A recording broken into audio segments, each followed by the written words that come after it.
1 and 2 and 3 and 4.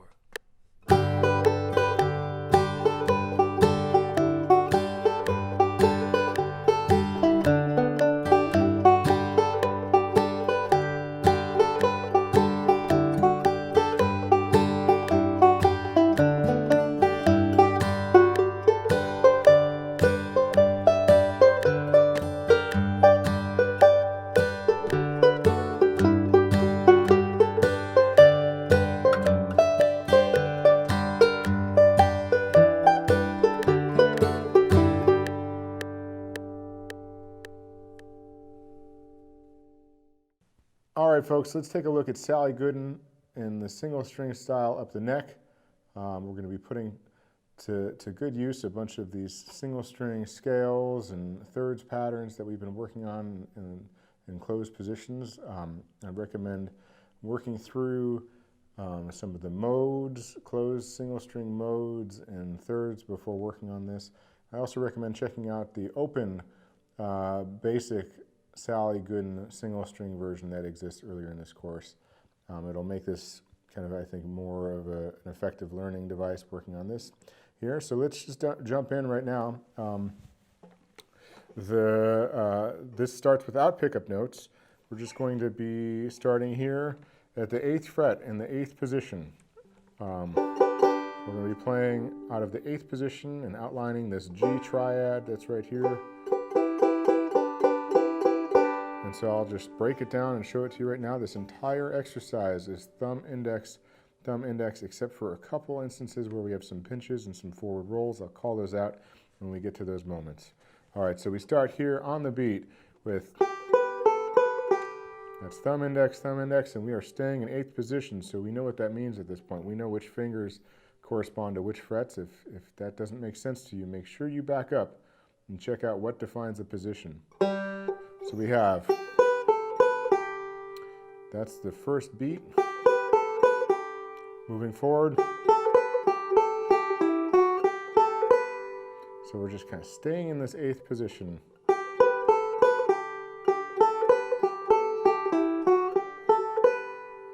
key on all this is just sticking with that thumb, index, because like it beat 1 of bar 2.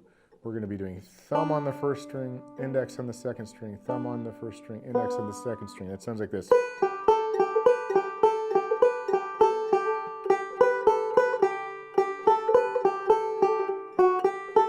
Again, 3, 4.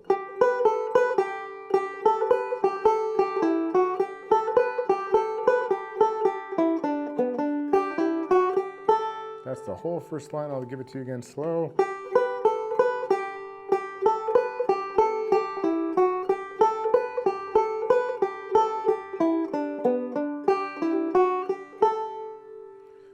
The real tricky part of this thing, it's not that tricky, but what we get real good practice on this one is the single string crossings when we're doing things like beat 3 of bar 3. Thumb, index, thumb, index. That might be feeling a little new. Spend some extra time on those string crossings. And then here at continuing at bar 4. Bar 4, thumb, index, that entire time. Continuing on.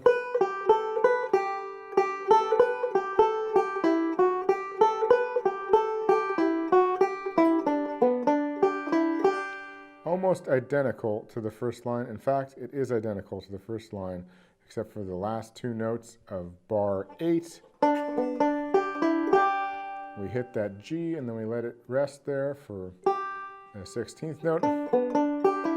So that's a G. We're playing that G as an 8th note in the middle of that beat 4. Sorry, beat 2 in this situation. It's in 2/4.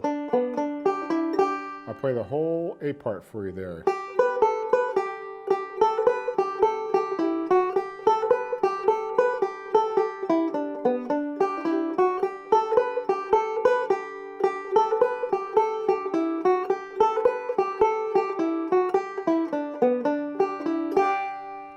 that's the whole A part there. Let me know if you have questions. Now we're going to slide up to P15. P15 meaning our middle finger at the 15th fret. We're going to get this F sharp that leads us into this position. We're going to get that F sharp with our ring finger at the 16th fret. And then we're going to get to our 17th here. So we have shift. So backing up, measure 8. Sorry, one more time. And then we're going to stay in the 15th position for most of this B part melody. We're going to have, that should look very familiar if you did the pinky leading modes starting on the G. Then we rest, or it's an 8th note on that D. That's bar 9 and 10, staying in 15th position. And then we are going to slide with our middle finger from the 15th fret on the 3rd string to the 16th fret, bringing us into the 16th position. And we're going to do thumb, pinch, outlining this triad here, this first inversion G triad, right? So we have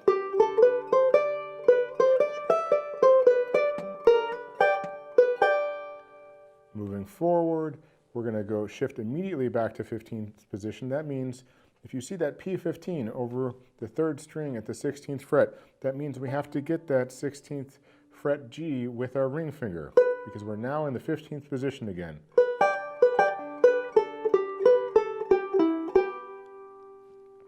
That whole line.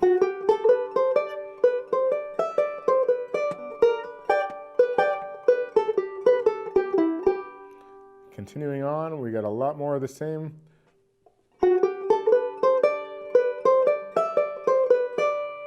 That's identical to the first 2 bars of the B part. And then instead of sliding into a pinch, thumb pinch, we're going to slide into a forward roll. So that sounds like this from bar 13. This is the last line.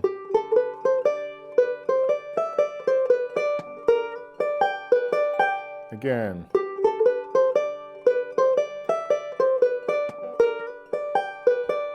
And then after those 2 forward rolls, we're going to then go back to the 15th position and grab this B with our ring finger.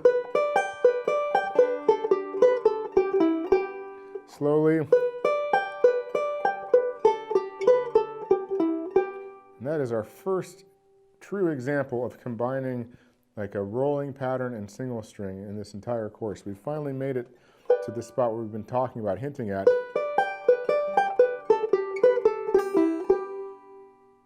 One more time. I'll play the whole B part for you now.